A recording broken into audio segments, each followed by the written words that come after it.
And now.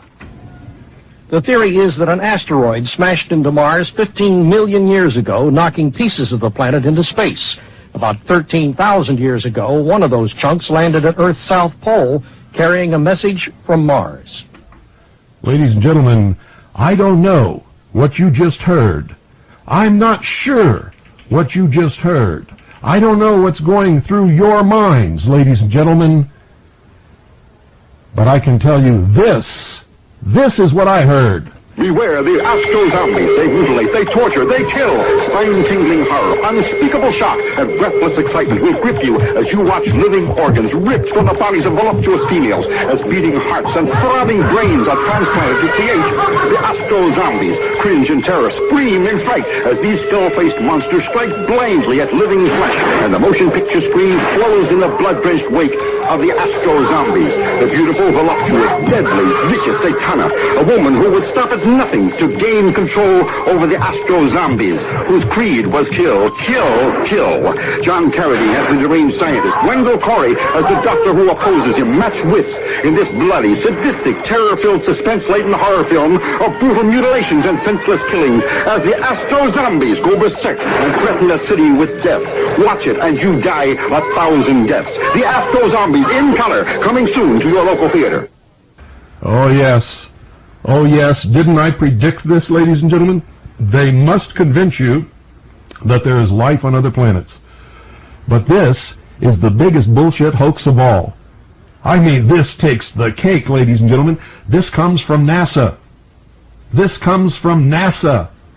NASA, the great hoax perpetrator, the great photograph faker.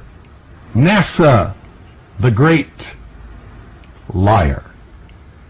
Oh boy, isn't this something? NASA. Here is an agency, ladies and gentlemen, that we have proven has faked one photograph. One photograph? How about 2 photographs? How about 3 photographs? How about 4 photographs, folks? We've proven that they have faked 4 photographs of the supposed Apollo landing on the moon, of spacewalks by astronauts. How about 5 photographs? 5? That's not enough. How about 10?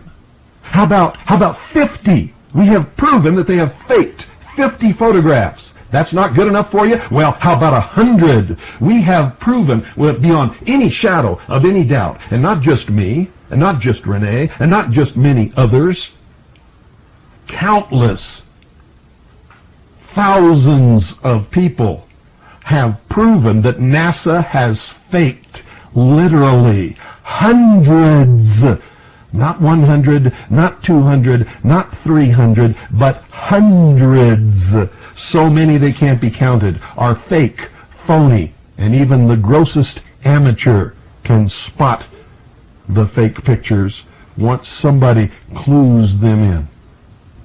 You would be amazed, since I've done the broadcasts on the phony, fake information that NASA has given us about the supposed Apollo moon landings and the NASA official photographs of the Apollo moon landings and the spacewalks by the astronauts and all this other baloney that they've been feeding us for years. You would be amazed at how many people who don't have any background in photography, who don't know anything about space or physics or rocket science or anything else, have gone to their own libraries and pulled out NASA's own publications containing those pictures and have sat there and laughed and laughed and laughed and rolled on the floor once they spotted it with their own eyes. And then they wrote us hundreds and thousands of letters telling us how they have confirmed themselves that NASA's photographs of the Apollo moon landings and of spacewalks and all kinds of things are fake, phony. And now what have we got? Well, we've got this guy named Hoagland. Hoagland. Oh, Mr. Hoagland is trying to convince us that based upon proof found in NASA photographs, there's an ancient city and a face on the planet Mars. Ho, ho, ho. And what has he found? That they all have mathematical relationships that are directly linked to the mystery religion of the fraternal orders of Mystery Babylon, Freemasonry, etc. Wow. And I predicted it all years ago. Predicted every single bit of it. I predicted it on this radio broadcast, and you've all watched it come true. And now, NASA, the great lying space agency, is now coming out to tell you that they found a rock the size of a potato in Antarctica, which proves that there's life on Mars. Well, how did they arrive at that? Well, they say that this little potato-shaped rock came from Mars. How do they know that? Well, they say they've compared it to other meteorites that came from Mars.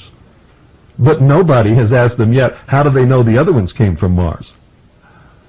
It's the biggest bullshit con job hoax, ladies and gentlemen, and it's going right along, and the whole object of it is to perpetuate the creation of a threat from space, for which all humanity will have to unite to oppose that threat. And it will also bring huge sums of money to NASA. Meantime, UFO sightings in New York have nearly doubled since the pandemic began, and we are getting new video from the Navy showing pyramid-shaped objects flying in the sky. Brian Yennis is live for us in Brooklyn, New York. Brian, good morning.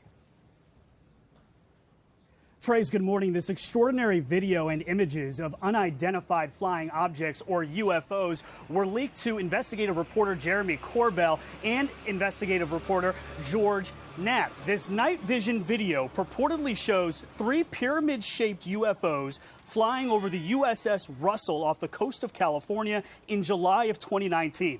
At one point, these UFOs reportedly hovered just 700 feet above the tail of the Navy destroyer, making, quote, extraordinary maneuvers. Now, Corbell says the unclassified video is part of a classified government report intended to educate officials about unidentified crafts flying over restricted airspace. These cell phone photos taken by a FA-18 pilot in March of 2019 show 3 different unidentified aircrafts off the coast of Oceania, including 2 UFOs dubbed the Metallic Blimp and another called the Sphere. A Department of Defense spokesperson said, quote, "I can confirm that the referenced photos and videos were taken by Navy personnel. The Unidentified Aerial Phenomena Task Force has included these incidents in their ongoing examinations." However, the Pentagon was unwilling to confirm these 3 photos, which Corbell says came from the USS Omaha, showing a UFO diving into the ocean and disappearing. That is an extraordinary piece of technology. Whoever is operating these technologies are far more advanced than anything we have in the U.S. arsenal, and that should be a warning sign. We need to find out the intent of the operators of these vehicles.